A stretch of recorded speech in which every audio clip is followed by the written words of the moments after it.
G3. So this is the whole new G3, the black frame. We have new brakes, as you can see, the green and the red button. Green is go, red is stop. We have all the beautiful sunshades. I'll turn this around for you. See, we're really big on sun protection. Yeah. Everything reclines again, so your baby can sleep. This is so gadgety. I love it. I'm kind of a gearhead. So I love that. And also, if you look at the handlebars, same thing. Everything goes up and down really nicely. Baskets. We have a lot more storage options. Hold on a second. We have a basket. Then we have side baskets. Okay, you addressed that complaint. Yes. Now you can put more than just a couple of oranges. You can put maybe 20 oranges. 20 oranges and a couple heads of cabbage. Yes.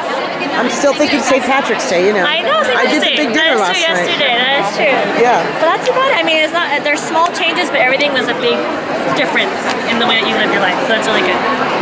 So how's the show been going for you guys? Really good. We were really busy the whole time, and this is actually Big City Malls, I think, 3rd or 4th year. So it's been good.